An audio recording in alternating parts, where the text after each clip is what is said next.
Greetings, ladies and gentlemen, and welcome to this latest edition of Tales from Outer Space. Hope you enjoy. Thus do you discover the secret to a successful prayer, written by Argus the Cat. Crowd was dying, no two ways about it. That last strike of the spear had been his viper's kiss. But it was necessary, if he was ever going to have an opening to land his own killing blow. So he'd faltered his guard just a tiny bit, and thrown his life away to finish off his enemy. It was a simple choice, in the end. As he walked down the endless grey tunnel towards the blinding glow at the end, he thought back on his life. 36 years, growing up a farmer's son, enlisting into the militia, a short bout with the Delver team, and then the war. He'd had friends, enemies, lovers, more enemies, partners, and still more enemies in all that time.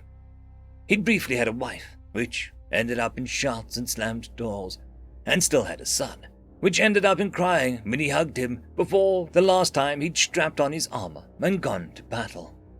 He'd sampled foods from across the continent, and had always wanted to save up enough to retire and bring some of the dishes of that far west to his little hometown.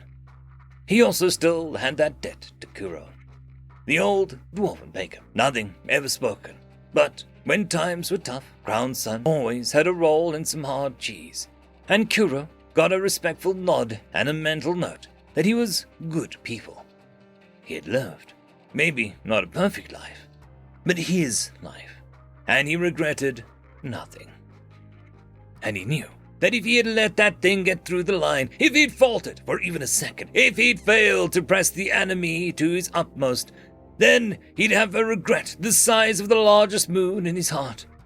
So he made that choice without thinking, without considering honor or duty, just because he was the kind of man who would die for the soldier beside him.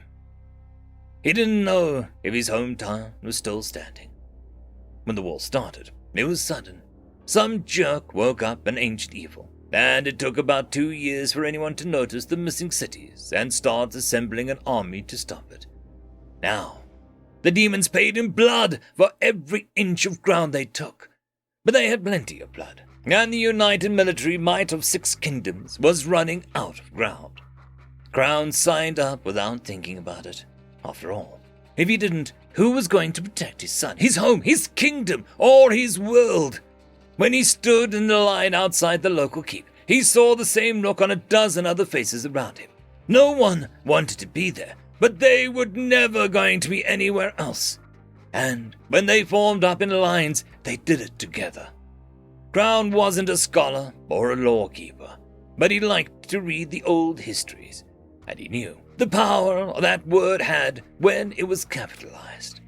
Humans and dwarves, Loraricans and giants, warriors and mages, every species, kingdom, and walk of life knew that they had something to fight for now. As he walked down the grey hallway, he thought he saw some of them out of the corner of his eyes, like Kunai, the kobold sergeant that had bellowed far too loudly for his short frame. That had to be. The old scar on his tail jogged down the path. Mia, her family finally let down as she pulled off pieces of armor on her way. Others he'd known and fought with, but mostly just shadowy figures. He hoped that maybe there was 1 or 2 fewer because of how he died. If someone had to go, he'd rather it be him than his companions. The light at the end started to loom closer, and Crown realized that he couldn't feel his heartbeat anymore. His breath, which should have been racing, was absent. He didn't hurt, but he was missing something. Life. So simple and unnoticed until it's gone. Past the glow so bright it was almost a barrier. He smelled freshly baked bread and heard soft laughter. But he wasn't in a hurry. He'd get there when he got there. And so he kept putting one foot in front of the other in a proud soldier's march. His walking stopped, or rather, something stopped it. Before him was a man who was not a man, nor was it before him. The reality of his death began to melt away. Shifting geometrical planes of color and sound enveloped him.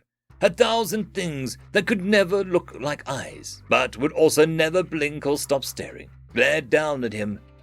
He was still on the path. He knew, but he also knew that this was not a part of normal death. "What are you doing?" it asked. In a tired voice, Crown answered, "I'm dying. I'm done. Get out of the way." He heard about this from the soldiers brought back from the edge, but when the clerics still had time to worry about mere soldiers, the demons deployed their troops in this realm too. And suddenly, Crown was very happy he'd died with his sword still in his hand. "Why are you dying?" it demanded. "Because one of you bastards shoved 3 feet of metal into my ribcage, probably.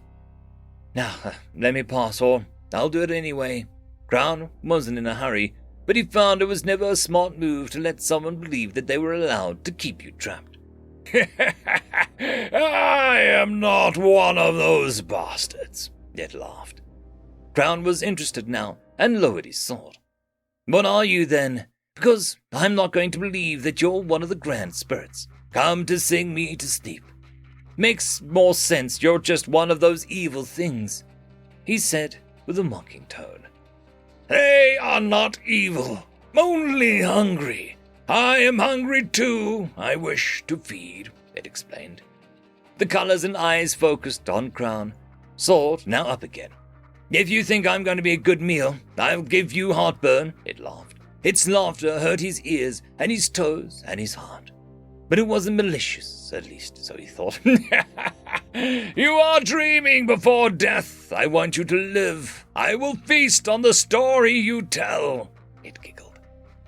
The only response to that was a stern look from Crown. He wasn't a stupid man. In fact, he had many talents. Good with the sword, good with the kitchen knife, knew more about history than some town elders, and won at slats more often than he lost. But he was pretty sure that anything feasting on his story would hurt a bit. "No pain, no anything. I will watch. I want you to thrive for me to watch. Tell me what you want." Crown was finally sick of this intervention. "What I want the war to end. I want my family safe. I want my friends alive. I want the world to not get fecking eaten. I want everyone to get along and stop fecking each other over so much. I want a perfect world that's not too boring to live in. I want it gift-wrapped for my kid for his birthday. And then, I want to fecking die in fecking peace. Can you do that, huh? Can you give me what I want?" Around him, the colors froze. The eyes swiveled. The path flowed under him. The shapes and solid voices turned to a cold set of numerical reds and greens. For a moment, he thought that he was finally going to finish him off, and wondered if dying while dying was bad for the soul. Then it snapped back into motion again. "I can do nothing. Your story is your own. Wake up, Ground! Murith, wake up! Wake up and show me a feast of your own making." And the path was gone. Crown fell and fell and fell, down into the grey beyond measure, with no beginning or end. Around him and inside of him, shards of color and sound blossomed in the nothingness. And suddenly, a heartbeat like a warhammer inside his chest. His breath came, ragged at first, and then like a blacksmith's bellows. He opened his eyes to see the churned mud and filth and smoke and blood of the battlefield.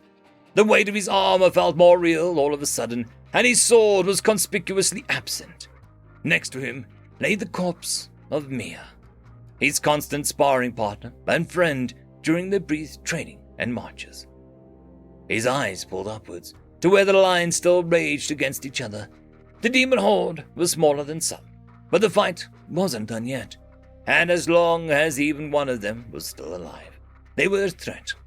The glimmer of 2 bright metal caught his eyes, and he saw his sword, or what used to be his sword, buried in the throat of one of the dead demonic troops near him. One hand yanked it out, and used a gleaming piece of steel to drag his still recovering body over to Mia. When his hand touched her hair, finally let down, he knew 2 things. That had very much been her that he'd seen on his way to the final garden at the end of life, and that she wasn't there just yet. He leaned down to whisper through a throat long gone hoarse from shouting. "Wake up, Mia! Wake up!" His breath paused, then several. He almost began to doubt the promise of the fire burning in his mind and his veins. Was it all a dream? Was he just a lucky idiot? Maybe. And then Mia opened her eyes. The gash in her throat closed itself. The hand missing fingers found itself whole. Lost blood poured back into the body, and her first sight was Crown, smiling down at her and offering her a hand up. What happened?" the elf stammered out. "Me died. Did you talk to anyone while we were walking?" Crown was surprised at how calm he was, how in control he felt. It felt deadly familiar, like the moment of his decision to throw his life down for what he fought for, but constant now. Mia picked up her weapon and peeled off a chunk of her armor that was nothing but jagged edges as she responded, letting the shattered metal fall to the mud. "Something that said it wasn't a demon. Asked me what I wanted. Said that it wanted my stories for trades." She kept looking at her hands, as if to make sure that it was still there. "I said I wanted to live." "I think," Crown said, as he knelt by the body of his old sergeant, scar-tail dripped off his body and missing somewhere in the bloody field, "that a lot of people said that." He leaned in and whispered, "Wake up, Like and I, wake up." As Mia watched, horrified, half in awe, the loud little kobold began to stir, body repairing itself back to the health as the spirit flowed back into it. "What now?" she asked Crown, still half shocked at her own death. The unusually stubborn and strong-headed elf was at a loss for a plan now. "Now," he chuckled, "now we get the second thing that I wished for." His voice raised, and he stepped on top of one of the larger shell demon corpses. "Wake up! All of you, wake up! The battle isn't over, and our friends need our help! Wake up!" What a delightful wish. I will enjoy watching this one. I may have to make another demon for him. He is going to be so much fun. Humans always have the best prayers. This must be why their gods are always so devoted to them. Perhaps I shall become a god for a while. Maybe I can find another human before he wakes them all up. Let us see. Let us see. End of story. I'd quickly like to thank the T5 channel members and patrons. Caspar Arnholtz, Cam Maxwell, Lord Azrakal, Dragzoon WRE, Holly Sister, Ambrose Cattell, and Quantum Wednesday. Thank you very much.